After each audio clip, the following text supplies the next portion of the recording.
I experimented with marijuana a time or two, and I didn't like it, and didn't inhale. Barack Obama said this week that he's tried drugs. Which of you are ready to admit to having used marijuana in the past? They can't pass 377 because it's illegal. Stop arresting patients! The Attorney General says he believes there are too many loopholes in Michigan's Medical Marijuana Act. My doors are going to be open. If you shut my doors, I will find a way to open them again. 13 states allow some use of doctor-prescribed marijuana. This law is the will of the people. Let it be. This is the aftermath of a search. They just destroyed the whole place. This is a war on people. This is a war on Americans. Listen to the people! Listen to the people! We're marijuana consumers. We want to pay our fair share. This half hour, we're talking about the big business of marijuana. The DEA spent $10 billion last year. We love the marijuana!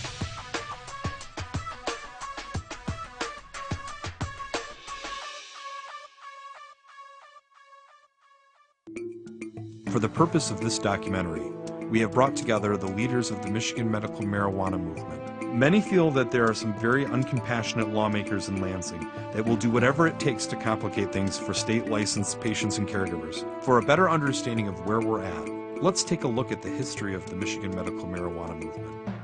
Well, the prohibition of cannabis in the United States was brought about by fraud on the Congress.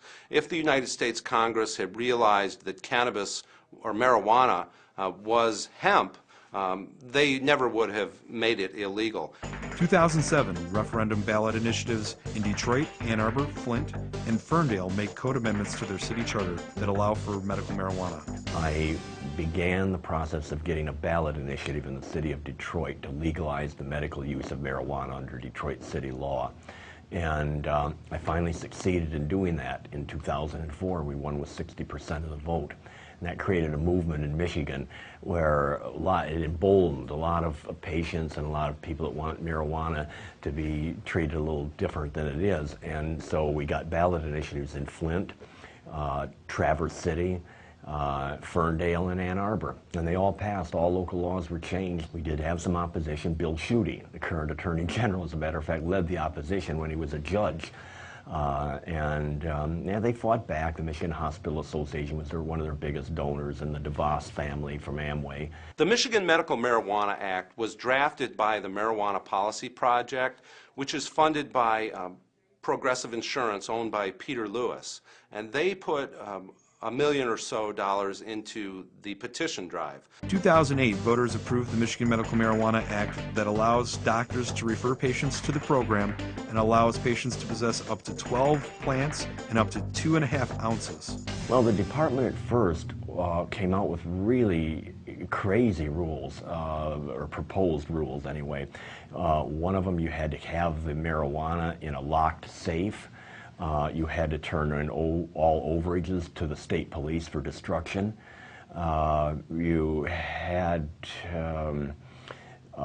regular inspections, of all facilities by the Department of Community Health and by police and everything like that. And I say the community really fought that one hard. And at that point, the Department of Community Health, the powers that be met, and they decided, hey, we're just going to go with the spirit of the law. We're not going to have any of these unusual regulations. We're simply going to be an administrative agency that produces ID cards and follows the law, in a very narrow way.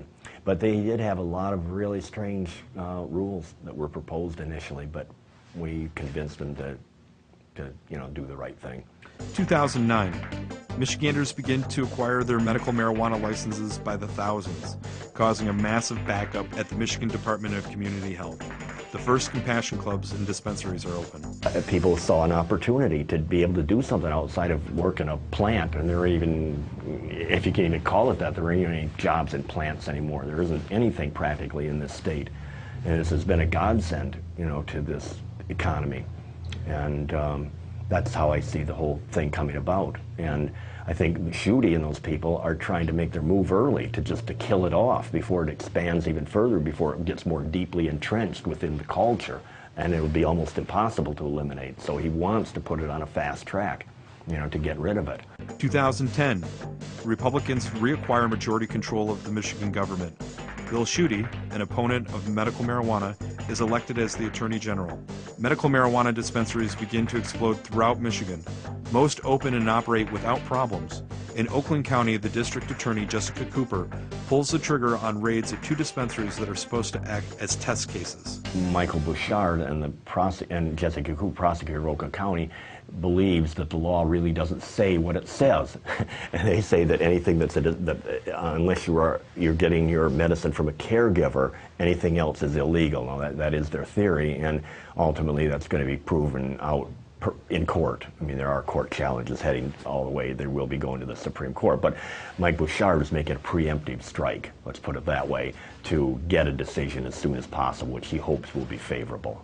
Lawmakers are still in a paradigm shift. They would still like things to be the way that they were in 2007. There's a financial motive, and then there's a moral motive. On a moral level, the lawmakers are trying to retain a sense of illegality for marijuana that they've been trained to have for the last 30 years. 2011. By February, the number of registered patients passes the 100,000 mark. Several bills are introduced that challenge the Medical Marijuana Act regarding such things as patient-doctor relationship and patient-to-patient transfers. These bills greatly restrict access to the Michigan Medical Marijuana Program. Starting in 1775, Thomas Jefferson was the first person to put an initiative, and he did it in Virginia. And so, you know, if Thomas Jefferson says that the people should have the right to enact law, then government should have to honor that law. And so we take that very, very seriously, that the government should, at first they should implement this law, and then they should honor it, and then if they want to tweak the law later on, come back and talk to us.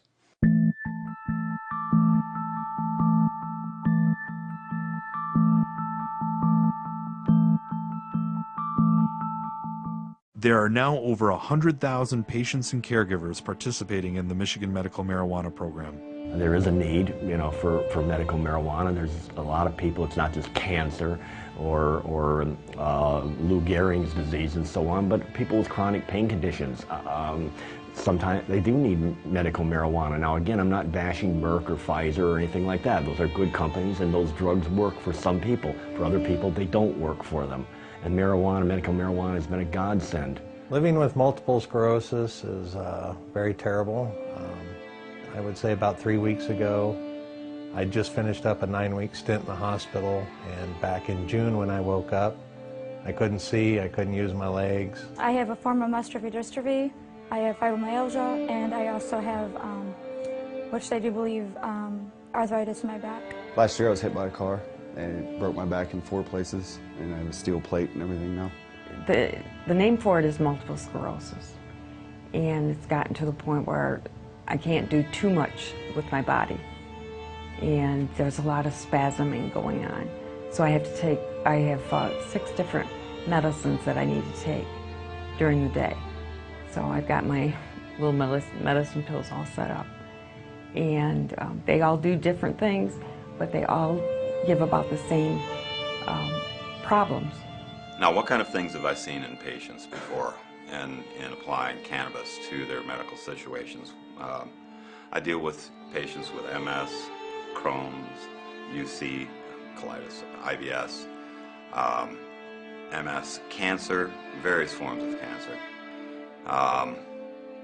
skin conditions, terrible eczemas that haven't gone away for years, HIV patients, just almost everything that is a major scourge to the medical profession these days is something that, for one reason or another, it seems that cannabis is able to actually address these situations, these medical situations that the doctors are having such a hard time with. Well, when my accident first happened, I was on morphine and then Vicodin after that, and had an allergic reaction.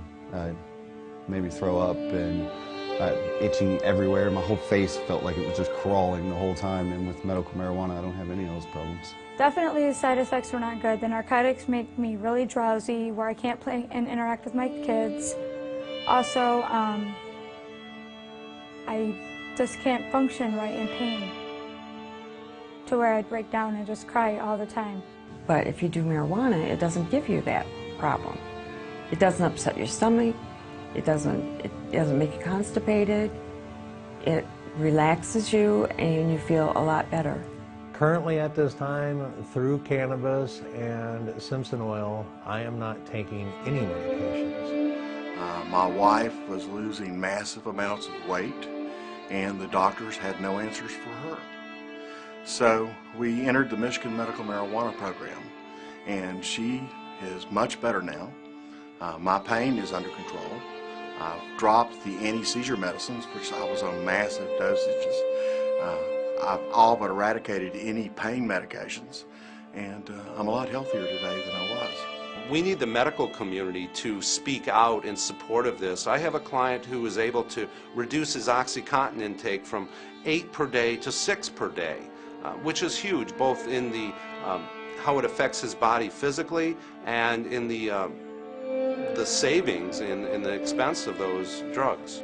Since I've been using medical marijuana, it has changed entirely my attitude, my life, and my personal well-being, because now I'm not addicted to these other drugs anymore. I get the same relief without the side effects. The numbers are about 4% of the population does suffer from some kind of chronic pain condition, and we've got close to 100,000 people, in the state of Michigan that now use medical marijuana that are authorized to do so. And some people like Bill Schuette make a big deal out of that. Well, that's less than 1% of the population, because we got 10 million population in Michigan, so about 1%. And apparently this is, it's a godsend for people. That it is a very sacred plant, because I believe in Christianity, and therefore I believe in a God. And I believe in God who created this plant for man's use. And he even earmarked it by saying, and this is an exceptionally good plant for you. This whole thing is not about medical marijuana, people just getting high. It's relief. I figure this, people have the right to go out. They have a right to drink as much as they want, and it causes cirrhosis of the liver. We all know what alcoholism causes. We all know people have the right to go out and smoke a cigarette. We all know it causes cancer. Should I not have the own right to choose what I want to put into my body?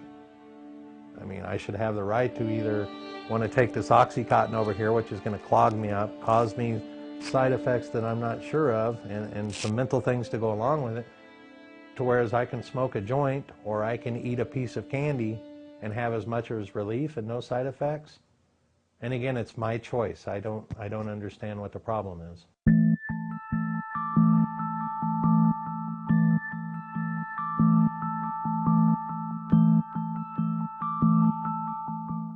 With mounting opposition to the Michigan Medical Marijuana Program, many have concerns about the challenges facing patients and caregivers.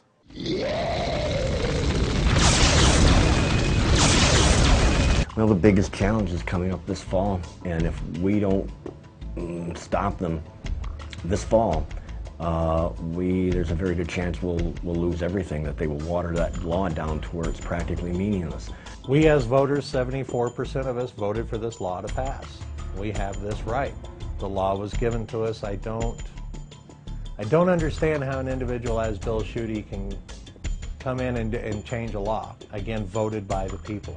So we voted for him, but for him to go against the will of the people is the opposite from what he were elected to do and what we had petitioned him to do.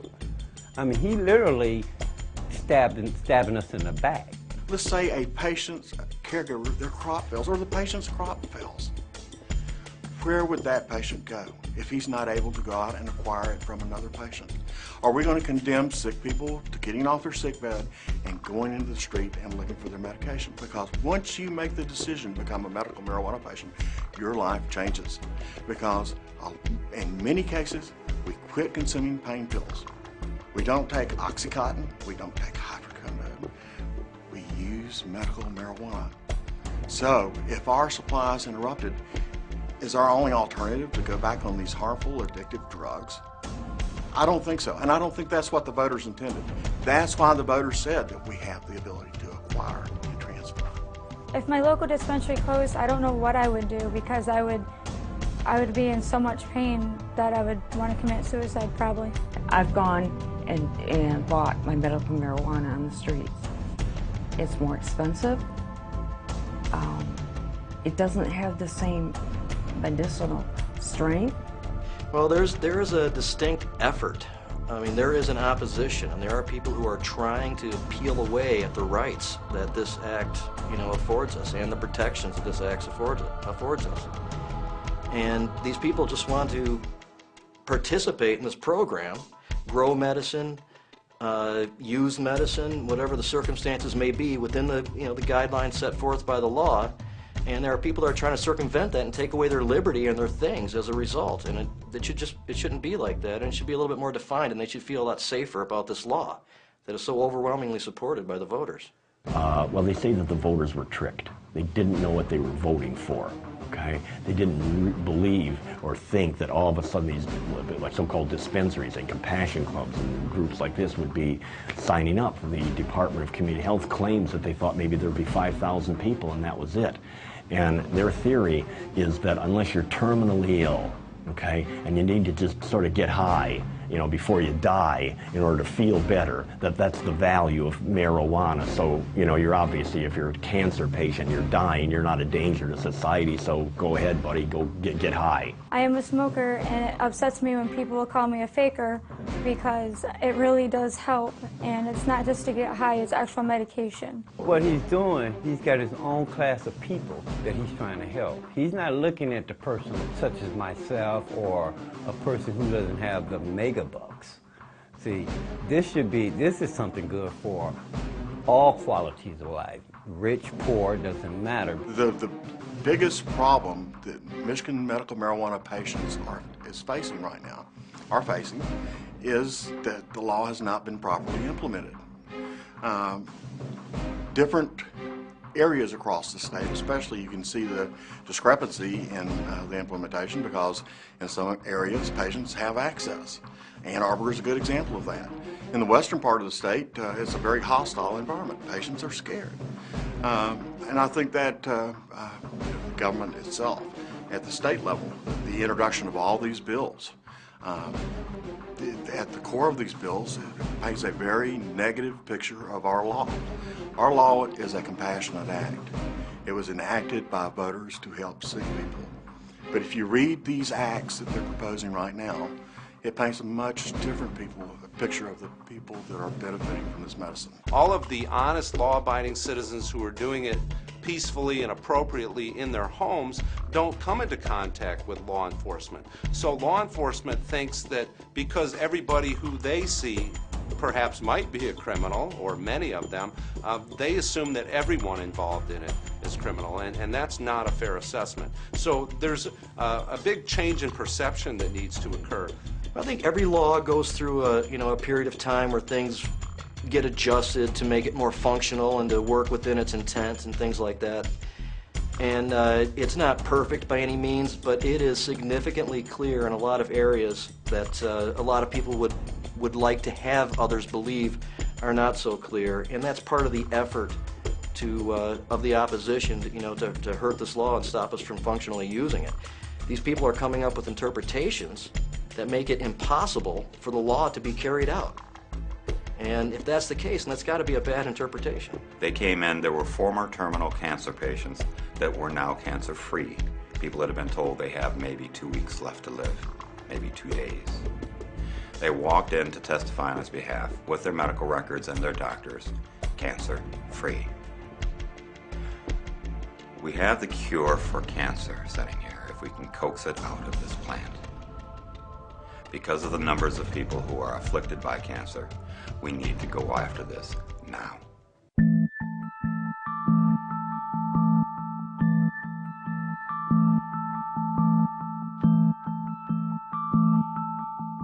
Many have searched for the solution to the challenges facing patients and caregivers, but there are things you can do too. You just don't want to, historically, ever wanted to deal with this. It's been extremely difficult to get any change in that particular area because it's always been a kind of throwaway issue. There's always tax issues are more important, or job development, and the environment, and this and that. And marijuana was just something that just never came on the radar screen. Well, it is now. Okay, and as squeamish as they may be, they're going to have to deal with it. And I mean, our goal is to just keep the law the way it is. I think it's very, very well written. It's not confusing, as some people claim, and it's given us the best of all worlds. And I think we'd like to see a situation where each community, the other part of the logic why we wrote the law the way we didn't mention dispensaries. Number one, because of possible political ramifications from shooting and those people and comparing us to California. But at the same time, we wanted to let each community determine how they wanted to deal with the issue. I mean, certain communities are very conservative. It's not a put down. They just don't feel comfortable. They don't want it there. So they don't have to have a dispensary, okay? They have to allow patients. They have to allow caregivers. But, you know, they don't have to have dispensaries, and that's fine. And there you got other communities like Ann Arbor, Genesee County is another area, and this, your prosecutor, David Layton, wonderful man. Excellent person, and the community supported him very, very big in this last election, and sadly he did not get elected, but he's excellent. What they say, they issue propaganda statements. They say that patients are criminals. They say that patients are hiding behind the law. They say that patients have done this and patients have done that, but that's not the truth. The truth is patients are sick people. What they want is to be left alone. What they want is peaceful enjoyment of their rights, just like the people of the state of Michigan voted for. 63%, that's a huge margin. That is a mandate, because the people of Michigan understand that sick people, their primary concern has to be getting better, not fighting grand legal battles, not protesting, not worrying about somebody slandering or libeling them, but just getting better. And that's the real focus of this law, is people, not politicians. And I think politicians are trying to make themselves the focus of the law, to distract the public from the real problems the state of Michigan has. The economy, education, children. There are criminals. There are all sorts of problems that Michigan has. The one problem Michigan doesn't have is a problem with the Michigan Medical Marijuana Act. I think that the local option is ultimately going to be the best way to go to recognize these, commercial entities that are helping patients get their medicine. The municipality can choose to embrace or not embrace this stuff if they believe it'll help out their town and they feel comfortable bringing it in and that type of thing. That's fine. But the one thing that has to be certain is that nobody gets their rights removed from participating in this program in their own home. That is happening in some municipalities around the state, and that's wrong. That's kind of superseding the powers of that municipality. And I believe that most municipalities will ultimately think that it's a good idea to bring in these commercial enterprises because they've proven to work out okay already. There's lots of vacant buildings, there's jobs needed, and there's people. This is all based upon getting the medicine to the patient. And just as an incidental, other positive things can happen. I mean, this is a win-win situation. The fact that there's so much aggressively people in opposition is a little confusing, except for when you realize that like anything else, money is at the end of that particular motivation. Many interpretations would erase a lot of the Compassion Club activities that are out there too. Therefore, you would require your patients to go back to the black market to seek methods of obtaining their medication that may be through illicit or questionable means, which may put the patients at risk and certainly doesn't improve the state's economic status or any local community's economic status by promoting businesses with them. Every time I call our representatives, and I get to be, I get to be friendly with some of the staff members, and some of the staff members are definitely in support of ending cannabis prohibition. But when I talk to them, and I get and I befriend them, and they learn to trust me a little bit, they share things with me like, well, they really need, like Representative France or Congressman Huizinga or Congressman Levin or Stabenow. They really need to hear from the constituents about how they feel about cannabis prohibition. What they're not doing is they're not hearing from the constituents. They're just hearing from a few of you people like Reverend Thompson, like you. If there's one thing that I could say to you, it is that this law will only change when Congress is willing to change it. And what you need to do is contact your federal elected official, Senator Levin, Senator Stabenow, and the 15 U.S. congressional representatives in Michigan, from Michigan, in Washington, D.C. need to hear the pressure of the citizens so that they understand our concerns, and they will vote to support industrial hemp, the state's rights to medical marijuana act, and eventually decriminalization if they hear from enough people and understand that it is the right thing to do. They need the political cover, and we need to push them to do it. Please contact your congressperson today. Let's end prohibition now. Please, just writing letters, talking, and getting friends of yours. Just spread this thing out over the general population. And there's a lot of folks that don't use medical marijuana, but they do believe that the will of the voters should be honored, and that that marijuana is a legitimate medicine. Those folks, that's another one situation if they're motivated to help out. Some of them are very persuadable, but it has to be grassroots. How can we get our message out correctly to the public? And this is a huge problem. We are up against a well-oiled propaganda machine. They can call a press conference, the government can call a press conference any day of the week, 7 days a week, and they're going to have 30 people there recording every single word they say and reporting it to the public like it's the Word of God. This is our problem. We can call a press conference and we're not going to get the same results. So it's very important, if you're a patient, to record your testimonial, to go and tell people about what this medicine has done for you. That's the way we get our message out. Let's take the last presidential election. It was won on a grassroots effort. People talking to people, people using the internet. If they won't give us access to traditional media, then we will use our media, and that is the internet. But we will get our word out to the public. I would encourage everyone to think about the fact that if you do not protect and defend your God-given legal liberty, you're going to lose it. You will lose it. The individuals that are interested or are willing to trade their freedom for security, you have neither. Okay? Think about that. This is very, very important. And to let these people, this tiny minority, destroy a law that was put into place by the people to give more freedom, not less, to just lay back and let that go down the toilet, it's very, very dangerous, and it does not bode well for those of us who are alive and those of us who are going to be taking our place down the road. I wished you would know what it was like to wake up and not be able to see and not be able to walk. I wish you know what it was like to come off pain pills. I wished you would know what the pharmaceutical companies have pushed through my body that have torn it up.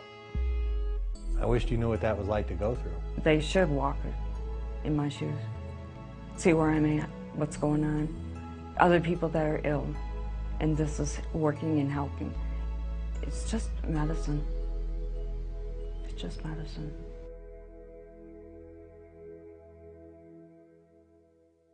I hope you have learned something new about medical marijuana in Michigan. We encourage your support. Please look for more information at the websites listed below. Thank you.